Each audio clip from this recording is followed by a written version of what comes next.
how society, culture, ethos of the organizations are actually changing just around us. So yes, absolutely agree with some of the points that she meant and what you're making. And also just to add maybe a bit about it, it's proven as well, right? About say the Gen Y. A lot of companies have Gen Y joining them. The way the leaders are perceived are different, right? Earlier when we had managers, we said, oh, manager is the person who will evaluate, give me goals, this and that. Now when you look at college grads joining you, the expectation is my manager will be a leader and not a manager. My manager should be able to guide me to achieve success in my career and not just talk about performance appraisal and KPIs. So of course, just to add a point, that brings a different perspective to how organizations are changing today. So Priya, you want to add anything? Because your organization has gone through a lot of cultural change in the last few years. No, I think it's fair to say that there are a lot of things which are changing today, and Arun talked about it in the keynote address. Clearly, cycle times are changing; they're shrinking, right? So we do not have 5-year plans. You have quarterly plans that you really look at. That's number one. Number two, you have scale which is completely different, and that calls for a very different dynamic in terms of how do you ensure that there is proper governance. When you have a small organization of maybe 50 people, you can ensure that there is adequate oversight and fairness. How do you deal with that when there are 200,000 people? What's the kind of governance you have around a performance management process to make sure that there is a fair amount of rigor and fairness? You have a situation of geographical spread. You have situations where manager and subordinate are not co-located. How do you deal with those aspects? How does that link up into goal setting? How does that link up into reviews, feedback, etc.? And last but certainly not the least, you have geographical sensitivities. What might work in the US context may not work in the China context, may not work in the Japan context. How would you align some of your HR processes to deal with cultural sensitivities? Keeping in mind the principles which may not really change, right? Your tools could be very, very different in all of these situations. So you're absolutely right. Things are very different today from what they were, 50 years back or even when I joined the workforce. And obviously HR processes have changed a lot, in line with that. Hey, one of the challenge, Priya, I fully agree with you. One of the challenge, everything is changing very fast except one thing, our mindset, isn't it? So that's changing very slow. That's the reason our technology is ready to deliver much higher value. It's converged in phones and everything, but our mindset is not changing. That's the reason a lot of things are not moving very fast. So HR professionals, the biggest challenge is how do you change the mindset and behavior of the people. Yeah, sure. Maybe, madam, then we'll. Yeah, you have the mic, you can go ahead. Yeah. I'm Prema, I'm from Indus Business Academy. I have a question to HR practitioners. When we consider large organizations with a lot of employees, how important, and if we are thinking of changing from traditional performance management systems to new ones, how important is the employee buy-in for this change? So DP, you want to? Yeah, I think from our context, it's very, very important, the way we are looking at it, because they must feel that they have been able to add to a very, very important piece which is going to touch them. So that's the way I look at it, because we have fairly large organization. So on large organizations, structures are somewhat different. So I would recommend that it is important to do, I think, focus groups. I think their organization is also getting into talking to managers and talking to employees. That's what I would recommend. It's important. So how do we secure it, sir, if it is important? Sorry? How do we secure the employee buy-in then, in that case? Secure means, if you could just sort of, how do you get it? How do you get it? Yeah, so if it's very large, you have to use technology, right, to get the thoughts and ideas onto it, right? And otherwise, you could run with focus groups, and there are other tools available that you can really leverage those. But what you mentioned is, sorry. Go ahead, Hiba. And also just to add, one is that what he said about that there are tools to get feedback from the people, but any change management process, and this being a big change management process, I firmly believe communication is the key. Not just communicate, over-communicate, till the time people are fed up of listening. Yeah, so I think it's a wonderful question. One of the challenges in performance management and compensation changes, my learnings has been people want more compensation and more information on compensation. More information on compensation cannot be compensated with more compensation.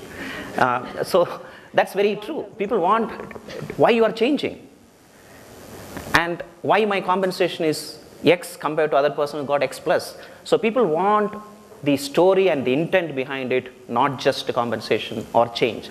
So how do you tell the story like DP mentioned? How do you get the large scale intervention using technology?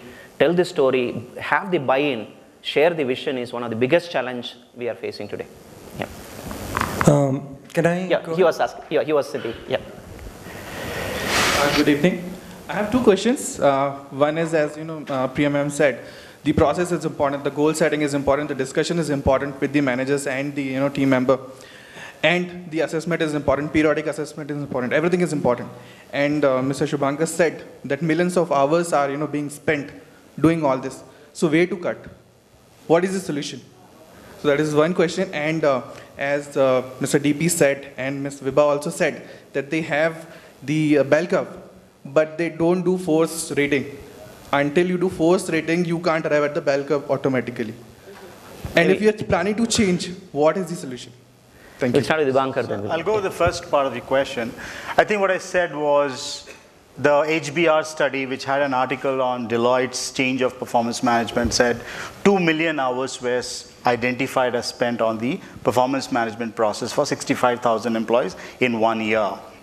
And if we look at the performance management process in a very traditional way in most organizations, you would have multiple steps in the process, right from communicating the deadline for self-appraisal. You would find that by the time the deadline is, only 25% of the people have just completed a self-appraisal. You send reminders after reminders until you get 6 months are over and finally people have done their self-appraisal. Sorry, not self-appraisal, KPIs, my mistake. Set the KPIs at the beginning of the year and then you complete the KPIs after 6 months. And then of course, for every step in the process, there is a constant follow-up because there is a number of hands-off that keep going from one person to another, even with technology coming in. So is there a way to cut some of the process steps and focus on the conversations, discussions between the manager and the employee to get more engagement, have more check-in meetings as it is used these days, maybe move from annual to a biannual to a quarterly. So that's where I was coming from. How do you make it more effective by cutting down on the process part of it and focus on meaningful, rich conversations? And discussion takes more time than the normal process in the tool. Sorry? The discussion with the managers and the team takes more time than the putting data into the tool. But still it is a worth conversation. So today what's happening is that the larger focus is doing the process right because we have made the process so complicated, and what is getting compromised is the rich conversations between employee and the manager, which is the shift which everybody is trying to make. Agreed. I think I'll share a couple of examples of what we have done to address this. First of all, to your point, I think there is, we absolutely must not try to cut corners when you're going through a rigorous goal setting process or indeed a rigorous appraisal process. Yeah? But let me share a couple of examples that we've done to make sure that you're not overburdening the system. Right? So we have a mid-year check-in where we really sit with people and go through what is it that they have achieved or not, what are the resources they need, what's the support that they need. Now that is a completely paperless exercise. So we're saying you don't have to fill it into the tool. We want you to just have this conversation. The conversation is critical for us. And what we ensure to make sure that this has actually happened is to check with all employees saying, has that conversation happened? So we try and cut down and make sure that this whole thing about not only having the conversation, but also putting it into the tool, we're trying to eliminate some stuff there. The other thing which we have done is, post the end of the performance cycle, whatever that cycle may be, for us, the annual cycle still holds, though there's a check-in at 6 months. We try and make sure that the gap between the end of the cycle to the appraisal process getting completed, the bonuses getting announced, the compensation being done, is all completed within 1 month, right? So it means that there's a lot of intensity that leadership puts in to make sure that during this period, everything is completed with rigor, so it doesn't drag on. There is not this constant follow-up and, have you done it, have you not? 1 month becomes 2 months, people are getting impatient, I don't know, what's my waiting? In that compressed period of a month, and if you, depending on the size of the organization, you could even crunch it, smaller, make it 15 days perhaps, even lesser if you could. But there is intensity and rigor, there is governance, there are 2 pairs of eyes, if not more, that go through to make sure that there is a fair degree of rigor. Do we ensure that nobody has a gripe? No, certainly not. That's not, possible, much as we would like to do that. But we make sure that there is some amount of, what should I say, sting that's taken out of the system by not needlessly subjecting people to too much of, either documentation if it can be avoided, and secondly, in terms of how long it takes to complete something. So these are 2 very specific examples. But overall, this is not the place where you cut corners. Make sure you do a proper goal setting. Make sure you have a proper appraisal discussion, because the angst otherwise that you will end up dealing with is just not worth the effort. Absolutely. Vibha, you have anything to add, or? One piece of it, and just to kind of add on to it, I absolutely agree with you. This unnecessary paperwork I'm not a fan of. To me, and this is a somewhat utopian view of it, is to create regular quality conversations, not at, this is our one-on-one on Thursday at 3 o'clock, we talk about it, but literally, hey, that was a really great job you did in front of the client, I really like that, and hey, that second part of it went a little bit differently.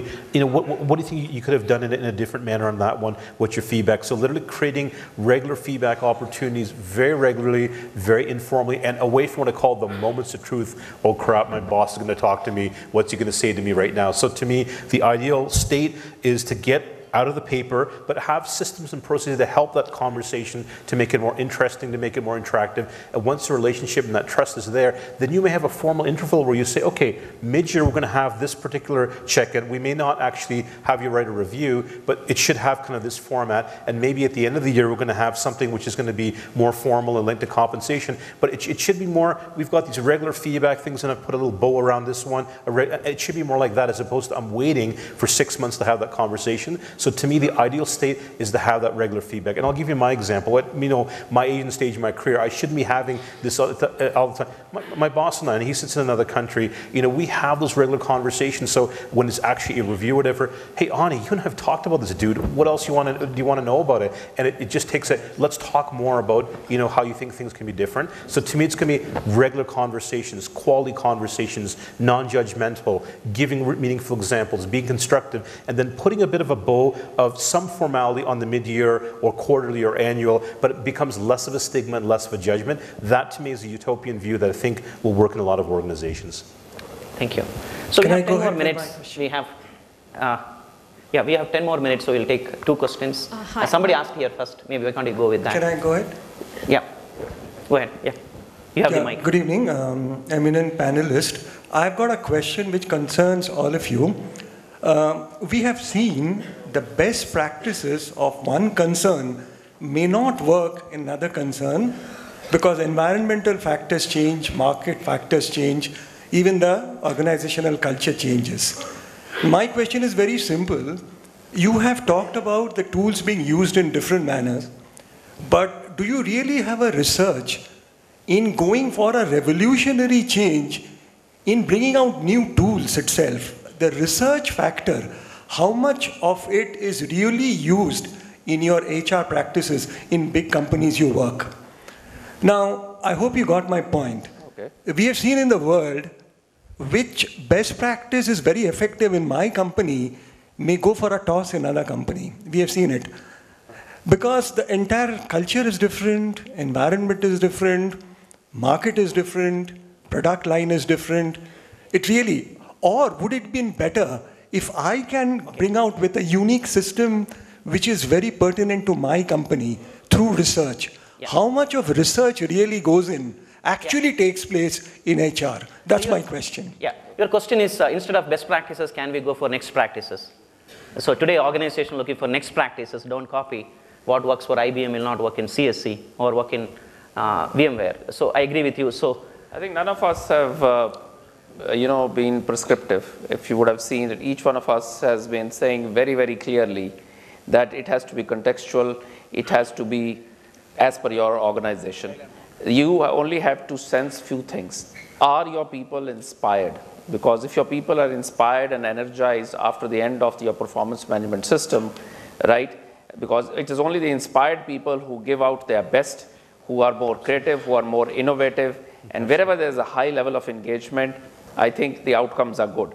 If they are there, and you should measure your engagement. I think all of the companies here, they measure their engagement, but that's a very important piece, and that is what your research is saying. Correct. And then you link it up and see, you make changes in your people, things that touch people, as a moments of truth, as you said, pieces that touch people, and if they convert into a better, higher engagement, go for it.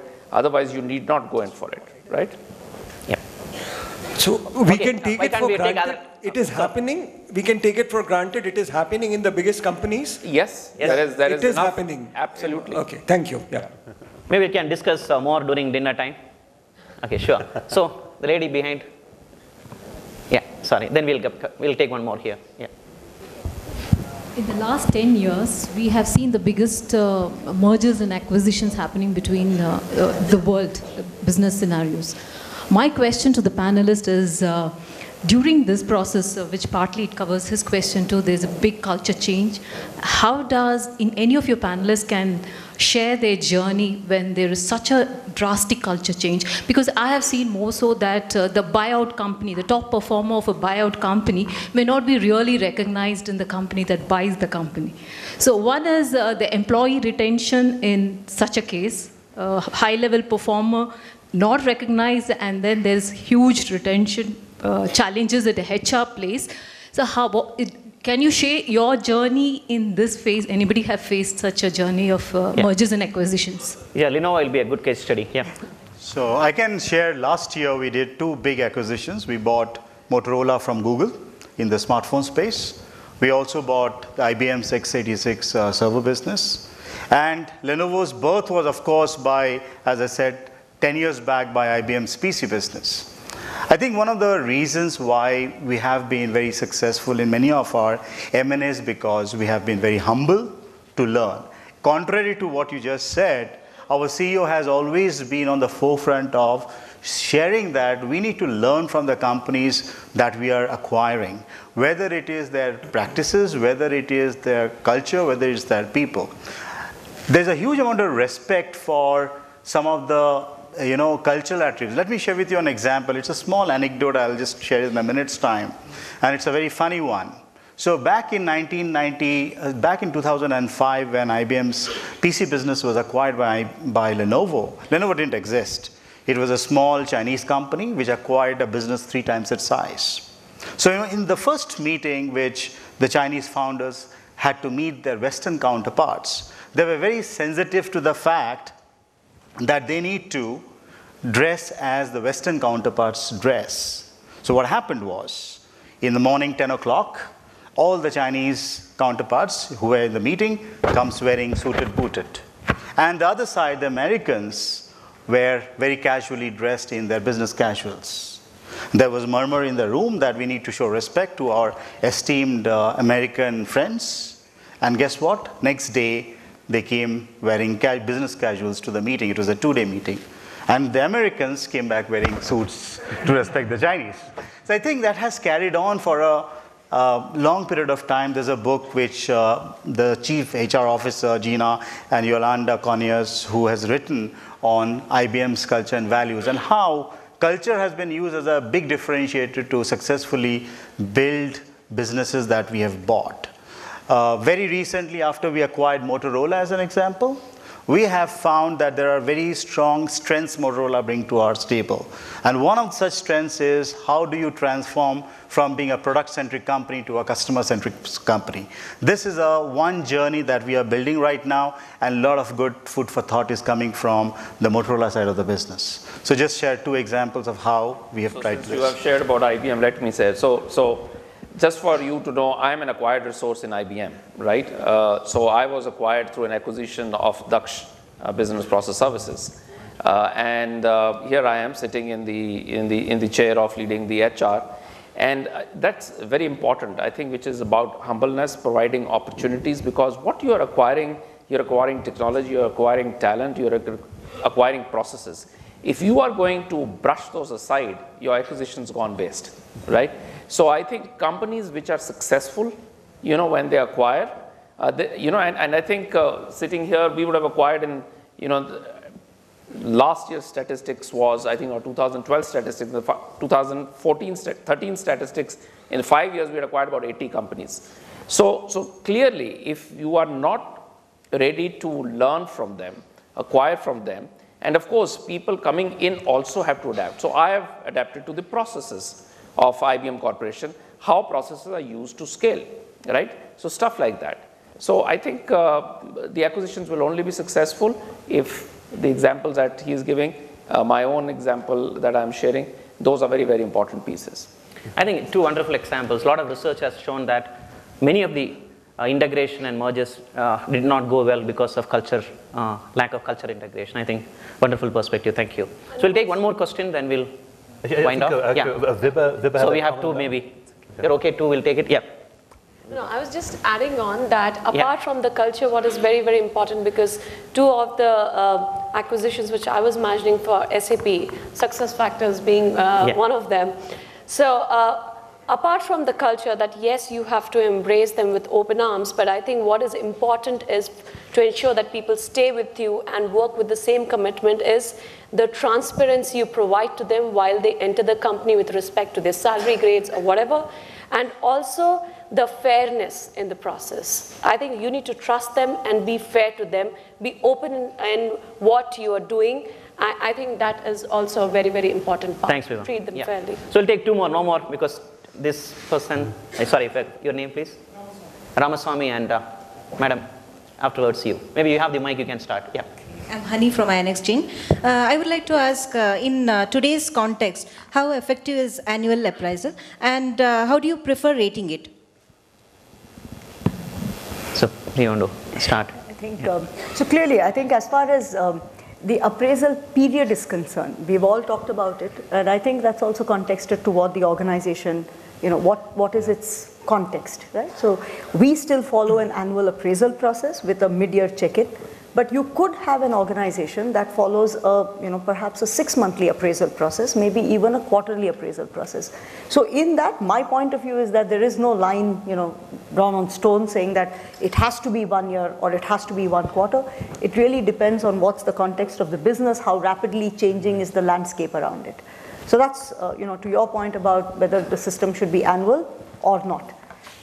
As far as the rating piece is concerned, I firmly believe in differentiation, and I think to some extent, we've all kind of said the same thing, that perhaps it's very difficult to, do away with differentiation. What's the tool that you use, whether you use rating, you use forced ranking, you use talents or non-talents or any other such format, you use a budget, I think the question is, feel free to use any tool, make sure that there is transparency, and there is ease of administration. You do not want something which is so difficult to administer that at the end of the day, when you're trying to link it to compensation and bonus, you're really tearing your head out. Managers are tearing their head out because they haven't differentiated in the first place. So I hope that answers the question. I think that minimum is annual, and a lot of organizations struggle on this annual itself. And how can we do ongoing feedback and coaching is an added cake, ice in the cake. Yeah.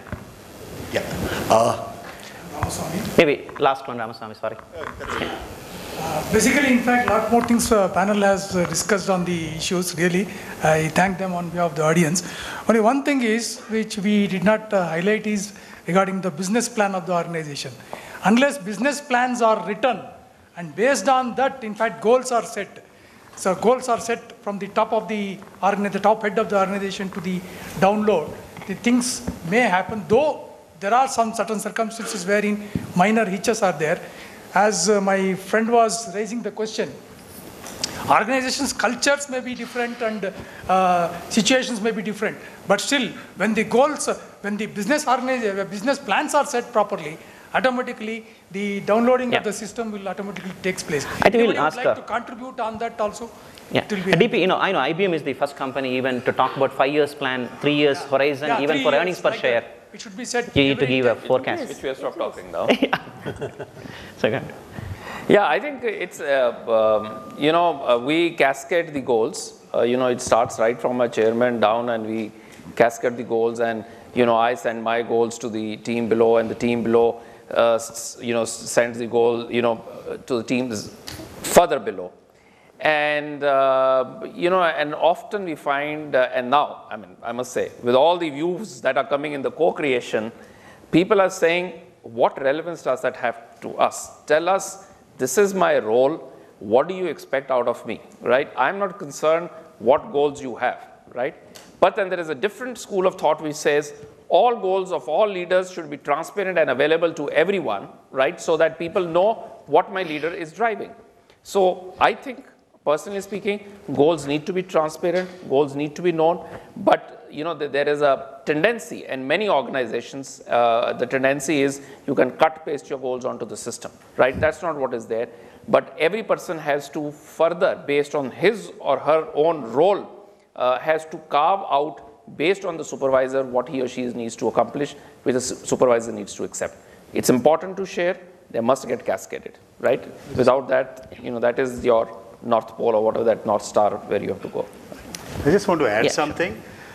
While goals is extremely important, what is also equally important is to have constant communication about, as a company, where we are and where we want to go through various kinds of channels of online or offline, like town hall, so that the employee can connect that how his contribution is actually affecting the larger goal of the organization. As long as that connect is established, there will be a significant improvement in how an employee relates performance management to the larger business goals of the company.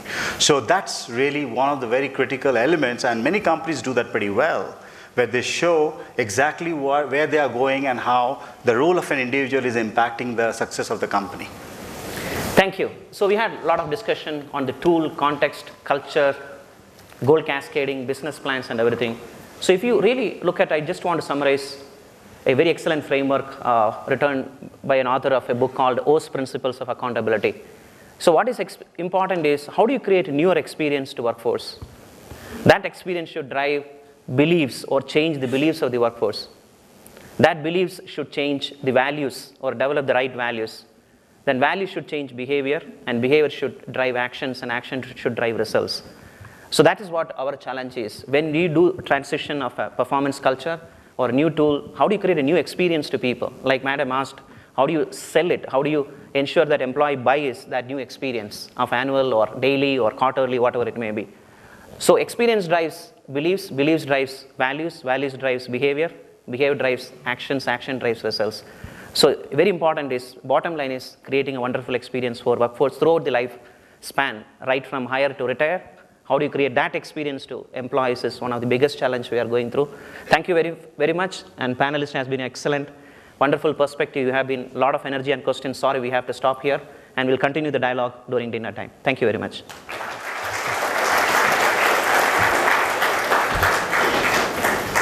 Thank you, panelists. Thank you, Srikanth, for the enlightening discussion, for sharing your views with us. I'm sure each one of us is taking back a lot of valuable insights. A special thanks to all the participants as well for being such an interactive audience. I now invite Mr. Avinash Bichali, Regional Head, Shine.com, to present a token of appreciation to our esteemed panelists. We start with Mr. Subhankar Rai Chaudhary.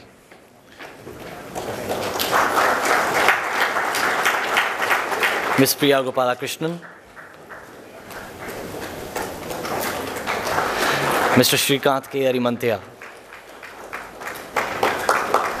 Mr. Deepit Singh,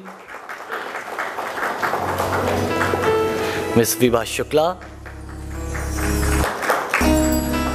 and Mr. Annie Banerjee.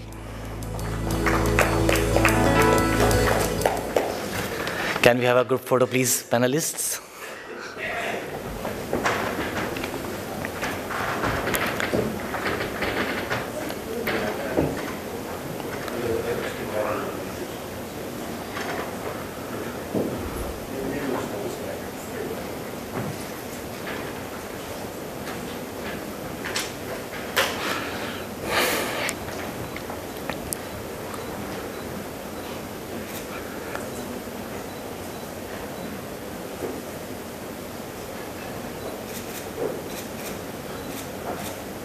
Thank you so much. Can we have a big round of applause for them, please?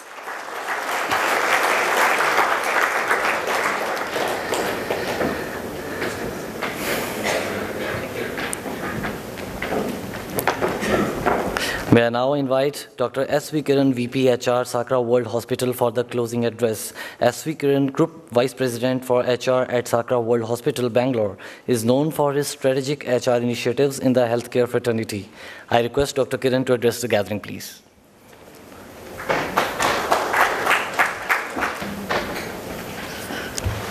Good evening, ladies and gentlemen. As Srikanth said, the energy levels have gone down. Yes, I understand there's a lot of information, a lot of intellectual discussion and intellectual stimulating questions that came up. And therefore, I understand your glucose levels will be low, and I won't come in the way between the session and hitting the bar. I'll only spend 10 minutes actually doing the difficult task of summing up the session and giving you the takeaways that all of us can take it together.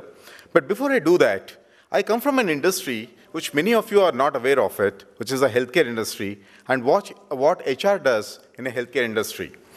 We have started this hospital just a year and a half ago, and therefore I don't have anything to change as far as the performance management system is concerned, because I don't have any base. However, we have gone through the journey of using the performance management system as a tool to build the culture and the systems and processes for the hospital which serves each one of us. While each one of you as a HR head are managing the performance management system of your employees, we manage the performance management system of human beings as doctors, right? And that's how we are different. So when we started this organization, and since I have set up several hospitals in the past, we had a challenge. We had a challenge to differentiate ourselves on account of human capital. We knew that starting a hospital, we need to have a good infrastructure. We need to have the state-of-the-art equipment and operation theaters. That's a given. Any hospital you go, that's there. So how are we different in delivering the patient care? And the only differentiation that we could create and sustain was the human capital differentiation.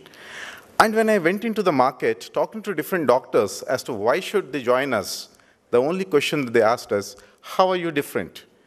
In our current hospitals, either we get a fee or we are paid based upon the number of cases that we see. How are you different?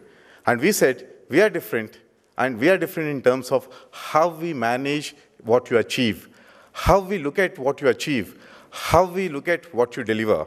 For us, every set of people who are working on a specialized area were very different. So what we did is, we came up with this performance management innovation, which I thought I'll share this with you.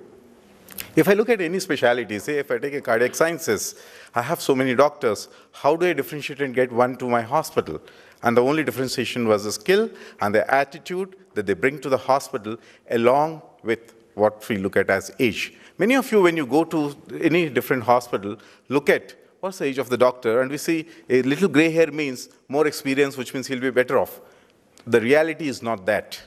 The reality is what skill you have acquired, what technology that you can work on makes a difference. And therefore, we had to now bring in and put the medical and surgical specialties together, right, and make them work together. So say for you come to a Sakra, for example, my cardiologist and the cardiac surgeon will work together to see what you require the best. And this is what we call as creating institutes of excellence. And when we created this, now the challenge was, how do you evaluate it? How do you evaluate a cardiac surgeon vis-a-vis the results that he gives? Is it just the mortality or the morbidity, or do you want to create a system that actually applies to it? Unlike many systems that we have spoken about in the last 1.5 hours, in our case, each group of people doing specialized work would require a different system of evaluation and a group evaluations, right? So if we look at, was it a right thing to do an individual one or a group one, or a yearly or a half yearly? We have no answer as far as we are concerned. The second thing that comes into our thing, which is directly related to the performance management system, was the ethics. How do you measure ethics? How do you say on a clinical subject that most of us as HR people may not be aware of, though I come from a medical background, how do you evaluate it, right? How do you differentiate and say, hey, here is a set of people who would only do an ethical practice, right? It's very difficult to differentiate, quantify, and make it a part of the performance management system. That's where we had a challenge, wherein we said we would delink rewards and money to what you see in terms of number of patients or the number of surgeries that we do. You get a fixed income, irrespective of how many surgeries you do or how many patients you see, because we had to incorporate the ethical part of it. The third point is, this is one business where the skill development is continuously required. A continuous enhancement of skill development is required. How do you link performance management to the skill development was another challenge that we had, because skill development in these specialities can only be so much, and only to the extent that you can provide technology. So given this, when I looked at the entire discussion and I noted some of the points, right, Srikanth actually gave us a point in terms of basically, performance management being basically a tool, right? And this tool is something that we always use. And as Priya said, the principles remain the same. So what do we take out from here, right? Our principles remain the same.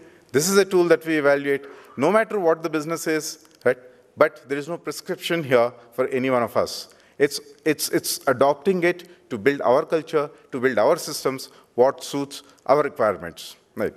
So the takeaway that I would suggest that all of us should take away is, yes, with the changing millennium, with the expectations being faster, we need to change the performance management system. We need to develop systems which are very, very specific to our requirements, but keeping the principles the same. Thank you.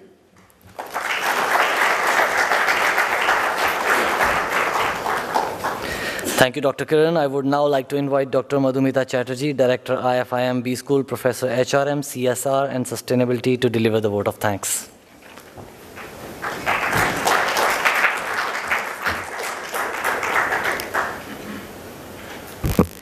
Good evening, and it's a privilege to be here with such eminent panelists and a wonderful audience. So thank you, HT Shine, for having this HR conclave. And I must again thank all the panelists. You have done an excellent job in bringing out so many aspects. And I would probably just sum up the vote of thanks with a few learnings that I have had as a business school professor and as a director, because I also have to do a lot of performance management. And the bell curve has been a question everywhere. Do we force fit? Do we not do? And I think many of the business school people who are here would also agree with me. So what is this performance management? I think you have explained very well. And whether we should go in for the bell curve remains with us to see. I think that's what you left us with, that thought. But a few things I think that came up very well was the human aspect. All the panelists told us at the end of the day, everybody is a human being. And I felt what they tried to tell us, the most important thing in a person's life is to feel wanted. So the company has to make me feel wanted. And that's the performance appraisal that it has to look at. I think one of the things that probably the performance management today would have to look at, which I'm sure because there was lack of time and we could have gone into it, was the concept of technology and gadgets becoming smart. So we have to ensure that our talent is not feeling morbid, not feeling that my job is going to go away. So there is this whole perspective that the organization would have to take, where they will augment the skills to complement the automation, and the human intelligence should be trained to use automation to go beyond the machines and think deeper and better. Now, that's a big challenge for the organization. How do you make the people to think deeper and better and make them feel that you have to do it? Because only the human being can do it. Technology will not be able to do it. So that, how will we measure that will be the next big challenge for us, that you use technology to do the regular work, but you go beyond that. And that the performance management will probably have to look at it. And in a way, I call it that probably today we don't have to look at ROI as an investment, but probably the organizations will have to look at return on ideas. And that would be a bigger challenge in performance, because it's a bit vague, it's intangible, and how would you measure that? So these are things that came up as the discussions were happening, and I picked all this. And the last factor, which I feel came up very strongly, that it is no more a long-term plan that we are looking at. So most of the industries are now going to projects and initiatives to address whatever is coming their way. And everyone said, is it going to be quarterly? Is it going to be weekly? Is it going to be hourly? Is it going to be what? Is it going to be annual? And we know the challenges. Everybody pointed out the time needed. Do we have the time? Do we have the energy to do so many kinds of performance appraisals? So the few things that probably the organization would have to look at: things are getting outsourced. So the organization would have to look, is there a talent inside me? Why are we going outsourcing? Is the pipeline in here? And I'll have to appraise it. What are the capabilities that I would need to shore up? So that's the performance appraisal. And the changes in the marketplace, which everybody pointed out. So performance appraisal is not about just one person, and it was very well expressed from the speaker right at the beginning to the end, where we said it involves a lot of things, not only just the human being alone, but the entire ecosystem of business. So I think somewhere even the business schools are going to have to look at it and see how they prepare the people to go into this industry and face that kind of a performance appraisal. So the industry will have to now look at where are the abilities, how do I make it internally possible? And so this is kind of an HR analytics, which I think came up very well, that the HR, I think one of the audience asked very well, that are you doing research? And I think this is where the research is happening, which is the analytic council that the HR department will have to come up with and share it with everyone. So, and ethics, of course, was the last thought that was given. And I don't think there is a debate about whether we should be or should not be. And the challenge is, either you're ethical or you're unethical. So it cannot be in between. Either you're 0 or you're 5. And I think the industry will have to look at how do we measure it. Thank you very much for giving us this opportunity of listening to you. Thank you again for a wonderful audience. Thank you very much.